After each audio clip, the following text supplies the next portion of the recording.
Assalamualaikum warahmatullahi wabarakatuh. Sahabat beriman, ada 12 tradisi unik menjelang bulan Ramadan di Indonesia yang penuh dengan sukacita dan filosofi. Tradisi-tradisi unik itu yang pertama adalah padusan dari Jawa Tengah, Yogyakarta. Memasuki bulan Ramadan, umat muslim bukan hanya melakukan persiapan fisik untuk menjalani ibadah puasa, tetapi juga persiapan batin dengan mensucikan diri. Salah satu tradisi mensucikan diri tersebut adalah padusan. Tradisi ini umumnya dilakukan oleh masyarakat Jawa Tengah dan Yogyakarta. Padusan berasal dari kata adus yang berarti mandi. Tujuannya adalah mensucikan diri, membersihkan jiwa dan raga, sehingga saat Ramadan datang, umat muslim dapat menjalani ibadah dalam kondisi suci lahir maupun batin. Tradisi yang merupakan warisan leluhur ini dilakukan dengan cara berendam atau mandi di sumber mata air. Saat ini, kebanyakan kegiatan padusan dilakukan secara beramai-ramai, bahkan menarik perhatian wisatawan, baik domestik maupun mancanegara. Sahabat beriman, yang kedua adalah kuramasan, yaitu dari Jawa Barat. Tradisi kuramasan dilakukan oleh warga di Kampung Adat Miduana, Cianjur, Jawa Barat. Kampung Adat Miduana merupakan sebuah perkampungan yang masih berpegang teguh pada tradisi Sunda dalam kehidupan sehari-hari. Kegiatan unik jelang Ramadan ini berlangsung di Sungai Cipandak, Kabupaten Cianjur, Jawa Barat. Tradisi kuramasan ini, warga akan mandi di Sungai Cipandak baik secara individu maupun kelompok. Mereka datang ke Sungai Cipandak sehari menjelang Ramadan, sejak pagi hingga waktu sholat zuhur. Tak hanya prosesi mandi massal, warga juga membersihkan sampah di Sungai Cipandak secara gotong royong. Setelah acara selesai, dilanjutkan dengan kegiatan makan bersama atau dikenal dengan mayor di tepi sungai. Kemudian yang ketiga, yaitu Mohibada Gorontalo. Jelang Ramadan, masyarakat Gorontalo memiliki tradisi Mohibada, yakni membalurkan ramuan rempah-rempah tradisional sebagai masker wajah. Sebenarnya, tradisi ini dilakukan tak hanya jelang Ramadan, namun menyambut bulan puasa, tradisi ini menjadi lebih istimewa. Ramuan rempah-rempah yang digunakan antara lain tepung beras, umu, poto atau kencur, bungale atau bangle, dan alawahu atau kunyit. Disarankan menggunakan beras ketan agar hasil tepungnya halus.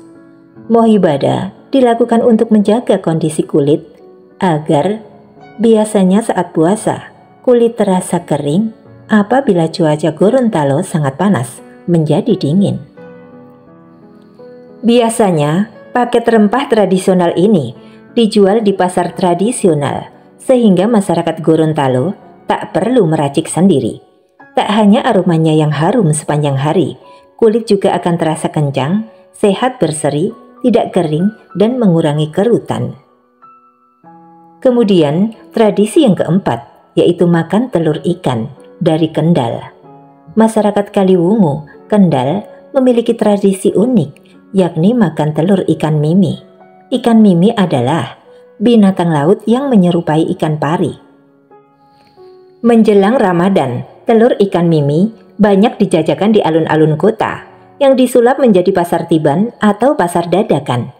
Warga setempat meyakini telur ikan mimi ini biasa dimakan oleh penyebar agama Islam. Biasanya, warga memakan telur ikan mimi malam menjelang Ramadan. Selain makan telur ikan mimi, warga Kaliwungu juga memiliki tradisi tukuder yang artinya membeli makanan jelang Ramadan. Sahabat beriman, yang kelima yaitu bakar batu di Papua. Di Papua seperti di Jayapura, umat muslim menyambut Ramadan dengan tradisi bakar batu.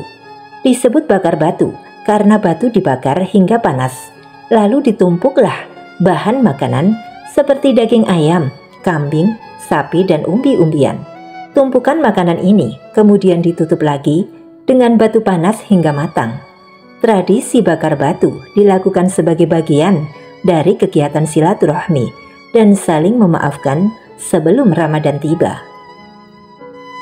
Kemudian yang keenam, yaitu Malamang dari Sumatera Barat.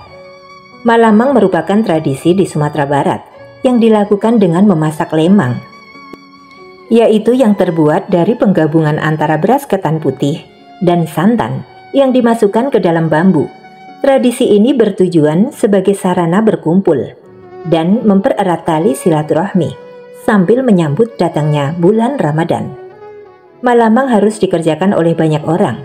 Pasalnya, ada beberapa langkah yang harus dilakukan, seperti mencari bambu sebagai tempat adonan lemang, mencari kayu bakar untuk memanggang lemang, serta mempersiapkan bahan pembuatan lemang. Jadi diperlukan kerjasama dalam proses pembuatan lemang ini. Sahabat beriman, tradisi yang ketujuh yaitu arwah jamak dari Demak.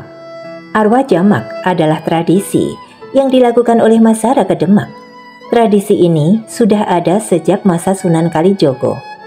Arwah jamak dilakukan dengan membaca doa untuk orang tua, sanak saudara, serta leluhur yang sudah meninggal. Doa akan dibacakan bersama-sama menjelang datangnya bulan Ramadan dan 10 hari terakhir pada malam ganjil Ramadan. Warga yang ingin mendoakan orang tua, saudara, dan leluhurnya secara berjamaah biasanya memberikan sedekah uang untuk tiap satu nama arwah. Uang yang berkumpul akan digunakan untuk menyantuni anak yatim piatu.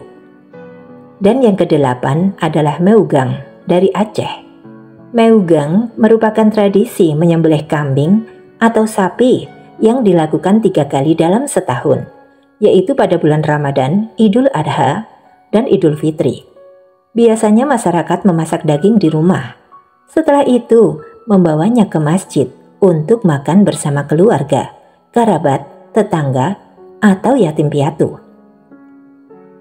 Masyarakat Aceh percaya bahwa nafkah yang dicari selama 11 bulan wajib disyukuri dalam bentuk tradisi Meugang. Tradisi Meugang di desa biasanya berlangsung 1 hari sebelum bulan Ramadan. Meugang dimulai sejak masa kerajaan Aceh. Kemudian yang ke-9 yaitu Nyorok dari Betawi. Nyorok adalah tradisi masyarakat Betawi yang dilakukan dalam rangka menyambut bulan Ramadan. Nyorok dilakukan dengan membagikan berbagai bingkisan seperti sembako, ikan bandeng, dan daging kerbau kepada sanak keluarga. Bingkisan nyorok biasanya juga bisa berupa makanan khas Betawi, seperti sayur gabus pucung. Tujuan dari nyorok adalah untuk mengingatkan bahwa bulan Ramadan akan segera datang, dan Ramadan merupakan ajang untuk saling silaturahmi. Kemudian yang ke-10 yaitu Megengan dari Jawa Timur. Tradisi Megengan merupakan tradisi menyambut bulan Ramadan oleh masyarakat Provinsi Jawa Timur. Megengan berasal dari kata megeng yang berarti menahan. Filosofinya adalah menahan segala hal yang membatalkan ibadah puasa dari lapar dan haus serta hawa nafsu. Tradisi ini dilakukan dengan kenduri atau selamatan, biasanya di masjid atau musola. Tak lupa setiap warga membawa makanan untuk saling berbagi nantinya. Dalam tradisi Megengan ada satu makanan yang tak akan pernah tergantikan, yaitu kue apem. Nama apem berasal dari kata bahasa Arab yakni afwan, yang berarti maaf atau ampunan, sebagai simbol permohonan ampun kepada Tuhan Yang Maha Esa. Sahabat beriman, yang ke-11 adalah Dukderan dari Semarang. Dukderan merupakan tradisi unik menjelang Ramadan dari Semarang, Jawa Tengah. Upacara ini merupakan perpaduan 3 etnis yang mendominasi masyarakat Semarang, yakni Jawa, Tionghoa, dan Arab. Nama Dukderan diambil dari suara beduk yang ditabuh yakni duk dan der. Tabuhan beduk tersebut merupakan pertanda dimulainya bulan Ramadan. Tradisi ini diramaikan dengan ikon berupa warak ngendok, yakni atraksi, replikasi hewan berkaki 4, namun berkepala mirip naga. Dan yang ke-12 yaitu nyadran dari Jawa Tengah. Sahabat beriman, menjelang Ramadan, masyarakat Jawa, khususnya Jawa Tengah dan Yogyakarta, melakukan tradisi nyadran, yang juga dikenal sebagai ruahan. Nyadran adalah hasil akulturasi budaya, yaitu budaya Jawa dengan Islam. Nyadran diadakan 1 bulan sebelum dimulainya puasa, atau pada 15, 20, dan 23 ruah. Biasanya, nyadran dilakukan dengan membersihkan makam orang tua atau keluarga, lalu mendoakannya. Masyarakat yang melakukan tradisi nyadran percaya membersihkan makam adalah simbol dari membersihkan diri menjelang bulan suci. Bukan hanya hubungan manusia dengan Sang Pencipta. Nyadran dilakukan sebagai bentuk bakti kepada para pendahulu dan leluhur. Setelah nyadran, biasanya ada acara kenduri atau makan bersama. Sahabat beriman, demikianlah tentang 12 tradisi unik menjelang bulan Ramadan di Indonesia yang penuh dengan sukacita dan filosofi. Semoga bermanfaat. Amin.